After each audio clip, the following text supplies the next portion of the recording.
हम सभी के लिए यह सचमुच सौभाग्य की बात है कि हमें मनुष्य जीवन मिला है। इस पर गर्व होना स्वाभाविक है, क्योंकि इस जीवन के साथ हमें सोचने, समझने और बहुत कुछ करने की क्षमता मिली है। लेकिन जैसे ही हमें होश आता है, हम नाम, यश और सफलता की दौड़ में लग जाते हैं। इसी भाग दौड़ में हम अक्सर यह भूल जाते हैं कि यह जीवन हमें क्यों मिला है और इसके वास्तविक मायने क्या हैं। अगर हम इसकी कद्र ही न कर पाए और इसके उद्देश्य को न समझ सके, तो संभव है कि यह अनमोल मनुष्य जीवन व्यर्थ ही निकल जाए। दुनिया में हर कोई कुछ न कुछ सिखाने और बताने में लगा है। कोई कहता है कि अच्छा घर कैसे बने, कोई सुंदर दिखने के तरीके बताता है, कोई नौकरी में तरक्की या परीक्षा में पास होने के सूत्र देता है। कुछ लोग यह भी कहते हैं कि तीर्थ जाने से, व्रत करने से या विशेष कर्म करने से मुक्ति मिल जाएगी। लेकिन भगवान स्वयं कहते हैं कि केवल तीर्थ, व्रत, दान या पुण्य से उनका सच्चा ज्ञान प्राप्त नहीं होता। ज्ञान किसी बाहरी कर्म से नहीं, बल्कि भीतर की समझ से प्रकट होता है। आज के समय में लोग सत्य की बात तो बहुत करते हैं, लेकिन वास्तव में सत्य है क्या, इसे जानने की कोशिश कम ही करते हैं।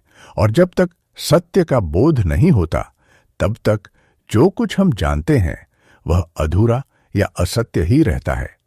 यह ठीक वैसा ही है जैसे आप किसी स्टेशन पर किसी को लेने जाएं, लेकिन न उसका नाम जानते हो, न उसका रूप, न उसके कपड़े या सामान। आपको बस इतना पता है कि वह उस स्टेशन पर उतरेगा और आप प्रतीक्षा करते रहते हैं। सत्य की खोज भी ऐसी ही है, बिना पहचान के, बस अनुमान के सहारे। जब हमें यह ही साफ नहीं होता कि हम किसका इंतजार कर रहे हैं, तो पहचान भी धुंधली हो जाती है। सामने आने वाला बस एक आदमी नजर आता है, उससे ज्यादा कुछ नहीं। ऐसे में हर गुजरते चेहरे में वही तलाश दिखाई देने लगती है। लेकिन जब यह ही पता न हो कि वह कौन है, कैसा है, तो किसी को रोककर क्या कहा जा सकता है।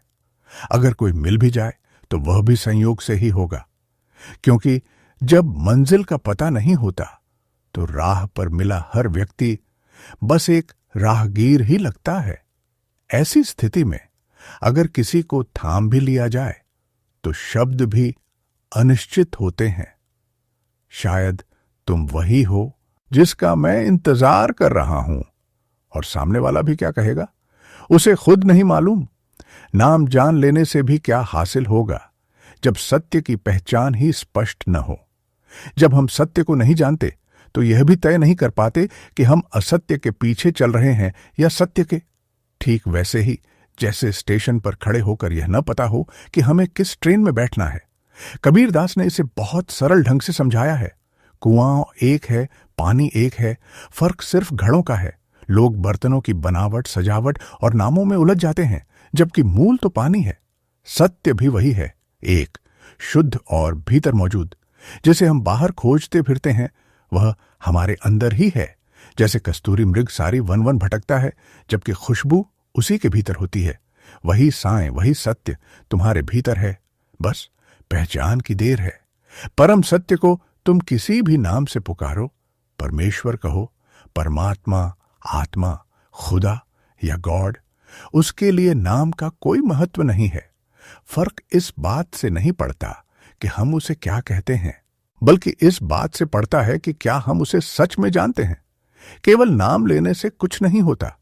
अगर नाम लेने मात्र से सब कुछ मिल जाता तो लोग धन धन कहकर ही धनवान बन जाते। असली प्रश्न यही है कि क्या उस सत्य का अनुभव हमारे भीतर जागा है या नहीं। अक्सर लोग कहते हैं कि हमारी वर्तमान स्थिति हमारे पिछले कर्मों का फल है, कि पिछले जन्मों में किए गए कर्मों के कारण आज हमें कष्ट सहना पड़ रहा है। यह भी कहा जाता है कि कोई सच में खाली हाथ नहीं है, बस हम अपनी गठरी खोलना भूल गए हैं। सच तो यह है कि जब परम पिता परमेश्वर स्वयं हमारे भीतर विराजमान है, तो कोई भी व्यक्ति वास्तव में गरीब कैसे हो सकता है। यदि ईश्वर हमारे अंदर है तो स्वयं को निर्धन मानना एक भूल नहीं तो और क्या है। कुछ लोग गरीबी को केवल 2 समय की रोटी से जोड़कर देखते हैं, जबकि ऐसे भी अनेक लोग हैं जिनके पास अपार धन है, फिर भी वे स्वेच्छा से उपवास करते हैं। समस्या रोटी की नहीं, पहचान की है। जब तक हम यह नहीं समझते कि यह जीवन क्यों मिला है, तब तक जीने और मरने में कोई विशेष अंतर नहीं रह जाता। यह मनुष्य शरीर बड़े भाग्य से प्राप्त हुआ है और इसी में जीवन के सत्य को जानने और पहचानने का अवसर छिपा है। यह सुर दुर्लभ सतग्रंथ, यह साधन धाम वास्तव में मोक्ष का द्वार है और यह बहुत बड़े भाग्य से मिलता है। जब कहा जाता है कि भाग्य से मिलता है, तो उसका अर्थ यही है कि तुम भाग्यशाली हो। जरा अपने भीतर झांक कर देखो, तुम जीवित हो, चेतन हो। यही अपने आप में प्रमाण है कि जो तुम्हें मिला है वह साधारण नहीं है। यह अवसर हर किसी को नहीं मिलता। यह ईश्वर की विशेष कृपा से प्राप्त होता है। इसलिए इसे हल्के में नहीं लेना चाहिए, क्योंकि यही साधना और मुक्ति की ओर ले जाने वाला द्वार है। एक बात और समझने की है, हित और अहित का ज्ञान। अच्छा क्या है, बुरा क्या है, यह तो पशु पक्षी भी जानते हैं। इसी हित अहित के विचार से पूरा संसार चलता है। सुरक्षा के लिए सेना, पुलिस, एयरफोर्स, गार्ड सब इसी कारण बने हैं कि अहित न हो और हित की रक्षा हो। आज तक मनुष्य ने जो कुछ भी किया है वह या तो अपने हित के लिए किया है या किसी के अहित से बचने के लिए। लेकिन केवल यही मनुष्य की पहचान नहीं है, क्योंकि यही काम तो पशु पक्षी भी करते हैं। वे भी लड़ते हैं, झगड़ते हैं, अपने हित की रक्षा करते हैं। मनुष्य की सच्ची पहचान ज्ञान में है, ऐसे ज्ञान में जो भीतर तक ले जाए। यही कहा गया है, मानुष तन गुण ज्ञान निदाना। प्रश्न यह नहीं कि ज्ञान है या नहीं, प्रश्न यह है कि कैसा ज्ञान है। सच्चा ज्ञान वही है जो आत्मा की ओर ले जाए, आत्मज्ञान दे। आत्मज्ञान के बिना मनुष्य भटकता रहता है, चाहे वह मथुरा जाए या काशी। लोग शब्दों को गाते तो हैं, पर अर्थ को समझते नहीं। बात यही समझाई जा रही है कि बिना आत्मज्ञान के बाहरी यात्राएं भी अंततः भटकाव ही बन जाती हैं। लोग कहते हैं कि वे तीर्थ यात्रा पर जा रहे हैं, तब मन में एक सरल सा प्रश्न उठता है, तीर्थ वही जगह है जहां भगवान हैं या वह जहां कभी भगवान थे? यदि यह मान लिया जाए कि जहां भगवान का वास है वही तीर्थ है, तो फिर हमें यह भी सोचना चाहिए कि ऐसी कौन सी जगह है जहां भगवान नहीं है। यदि हमें एक भी ऐसा स्थान नहीं मिलता, तो शायद उत्तर अपने आप ही सामने आ जाता है। भगवान हर दिशा में है, आगे भी, पीछे भी, बाएं भी, दाएं भी। ऊपर देखो या नीचे, हर जगह उनकी उपस्थिति है। हम सोए हों या जाग रहे हों, सुख में हों या दुख में, वे हर समय हमारे साथ हैं। जब परमपिता परमेश्वर स्वयं हमारे भीतर विराजमान है, तो फिर जीवन में दुख का अर्थ क्या रह जाता है? जिस प्रकार सूरज सबका मित्र है और केवल पुकारने से प्रकाश दे देता है, उसी तरह ईश्वर की उपस्थिति भी सदा सहज और निकट है। संत महात्माओं ने हमेशा यही समझाया है कि जिसे हम बाहर ढूंढते फिरते हैं, वह वास्तव में हमारे भीतर ही है। बाहर खोजते रहने से वह कैसे मिलेगा? कबीर दास जी भी अपने भजनों में यही कहते हैं कि वही परम तत्व हमारे अंदर बसता है, जिसका ध्यान ब्रह्मा, विष्णु और महादेव तक करते हैं। जब यह समझ भीतर उतर जाती है, तब तीर्थ भी भीतर ही मिल जाता है और शांति भी।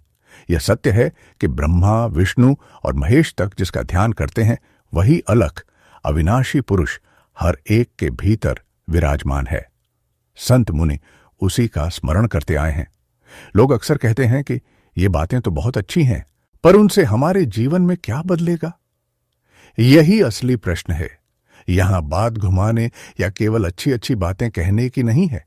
यदि तुम सच में जानना चाहते हो, तो जानने का मार्ग भी बताया जा सकता है। इस संसार में मानने वाले बहुत हैं, लेकिन सच को जानने की ओर ले जाने वाले बहुत ही विरले होते हैं। हम यही कहते हैं कि यदि जानना है तो पहले जिज्ञासु बनना होगा। अब तक तुम केवल मानते आए हो और मानने में कोई कठिनाई नहीं होती। किसी ने कुछ कह दिया और तुमने मान लिया, बस बात खत्म। लेकिन जानने के लिए भीतर से प्रश्न उठता है, खोज होती है। मानने वालों की भीड़ से निकलकर जानने वालों की यात्रा में कदम रखना ही जिज्ञासा है। मैं जानना चाहता हूं, यही भाव तुम्हें आगे ले जाता है। मानने और जानने में बहुत बड़ा अंतर है। जैसे किसी ने कह दिया कि बस 9 बजे चलेगी और सबने मान लिया, पर बस तो 6 बजे ही निकल गई। जो जानता है वह सत्य से जुड़ा होता है, जो मानता है वह केवल सुनी सुनाई बातों पर चलता है। बचपन से हमसे कहा गया भगवान सब जगह है, बहुत अच्छे हैं, और हमने मान लिया, पर कभी यह जानने की कोशिश नहीं की कि उनका अनुभव कैसे हो। देवताओं की तस्वीरें भी किसी कलाकार की भावना और कल्पना से बनी, फिर वही पूरी दुनिया का सत्य मान ली गई। जब तक भीतर जानने की कोमल इच्छा नहीं जागती, तब तक सत्य केवल सुनी हुई बात ही बना रहता है। यह होता है मानना। मानना जब सीता का हरण हो गया, सीता को ले गए लंका में तो सीता भी नहीं कर सकती थी, मैं तो सिर्फ यहां बैठी हूं, मानती हूं कभी ना कभी तो राम आएंगे ही, मैं नाम जप के कोई बात नहीं भी आएंगे, क्या क्या बात है, मैं तो यही नाम जप के सब कुछ हो जाएगा। नहीं, सबसे पहला सवाल कैसे, क्या कबा रहे हैं? मानना नहीं जानना, मानना नहीं जानना चाहते हैं तो क्या पूछते हैं? कब आ रहे हैं, कब आ रहे हैं? जानना मानना नहीं, पूछा पूछा। जो वास्तव में जानना चाहते हैं वे प्रश्न करते हैं, और जो मान लेते हैं वे बस सुनते हैं, बिना पूछे बिना खोजे। पर सत्य का मार्ग पूछने और मांगने से खुलता है। कहा गया है कि मांगो तभी मिलेगा, बिना मांगे कुछ प्राप्त नहीं होता। यह मार्ग सरल है, सहज है और फल देने वाला है। जब मनुष्य अपने भीतर उतरकर उस अलख पुरुष, उस अविनाशी सत्ता का दर्शन करता है, तब वहां से उसे प्रसाद मिलता है, आशीर्वाद मिलता है, और उस आशीर्वाद का नाम है शांति। शांति ही सबसे बड़ा फल है, सबसे बड़ा आशीर्वाद है जो मनुष्य को मिल सकता है। यह धन नहीं है, न संतान, न परिवार, न घर, न यश। जिन चीजों के पीछे मनुष्य जीवन भर दौड़ता रहता है, वे सब शांति के सामने छोटे हो जाते हैं। शांति का अनुभव करने के लिए जीवन का आशीर्वाद चाहिए, जन्म का आशीर्वाद चाहिए और ज्ञान का आशीर्वाद चाहिए। जब ये सब मिलते हैं, तब उस अलख पुरुष अविनाशी का अनुभव होता है, और उसी अनुभव से मिलता है सबसे बड़ा प्रसाद, शांति। आज दुनिया में मानने वाले बहुत हैं। कोई कहता है कि जब गरीबी मिट जाएगी तब लोग शांत हो जाएंगे, पर प्रश्न यह है कि संसार के सबसे अमीर लोगों के पास क्या सच में शांति है? बहुत से ऐसे हैं जो रात को चैन से सो भी नहीं पाते। शांति उसके पास है जिसने अपने हृदय में परमपिता परमेश्वर, उस अलख पुरुष अविनाशी का सच्चा अनुभव कर लिया है। वहीं से सच्ची शांति जन्म लेती है। हम यहां बस इतना कहने आए थे कि अगर तुम उस अनुभव को महसूस करना चाहते हो तो हम तुम्हें उसका अनुभव करा सकते हैं। इसके लिए हम कोई पैसा नहीं लेते, इसलिए नहीं कि उसका कोई मूल्य नहीं है, बल्कि इसलिए कि उसका मूल्य चुकाया नहीं जा सकता। यह पूरी तरह तुम्हारी स्वतंत्रता है। अगर अच्छा लगे तो अपनाना, नहीं लगे तो छोड़ देना। इसमें कोई दबाव नहीं है, कोई मजबूरी नहीं है। इससे अधिक सरल और स्पष्ट बात शायद मैं कह भी नहीं सकता। अभी हमने तुम्हें ज्ञान नहीं दिया है, क्योंकि ज्ञान दिया नहीं जाता।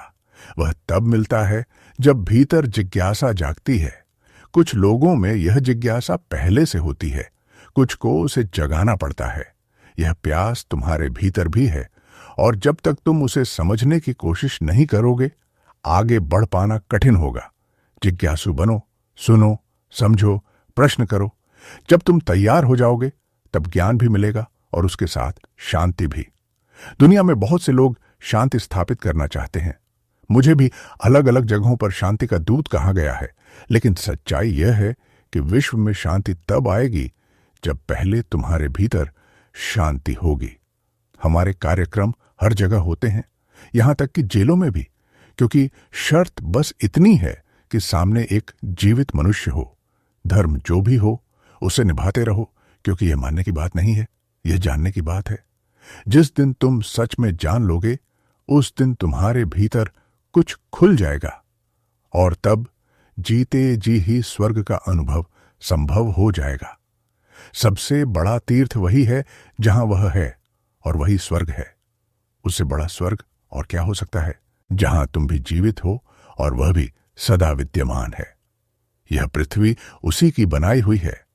जिस सृजनकर्ता के हाथों से यह बनी, क्या वह स्वर्ग नहीं हो सकती? इसलिए इस धरती को गंदा करना उचित नहीं है। इसे स्वच्छ और सुंदर रखना हमारा धर्म है, क्योंकि यह हमारी नहीं, उसकी अमानत है। याद रखो, हम इस संसार के मालिक नहीं हैं, केवल कुछ समय के लिए यहां रहने वाले किराएदार हैं। आज हम हैं, कल कोई और होगा।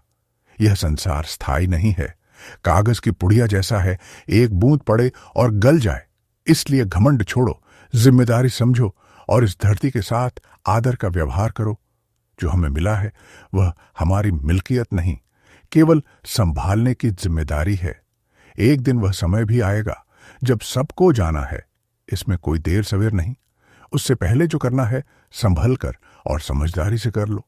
कहा गया है कि गुरु के बिना कोई नहीं छुड़ाता, वही मार्ग दिखाते हैं और जीवन को सही दिशा देते हैं। इसलिए जागो, समझो और अपने जीवन को सार्थक बनाओ। यही संदेश है और इसी भावना के साथ सबको ढेरों आशीर्वाद।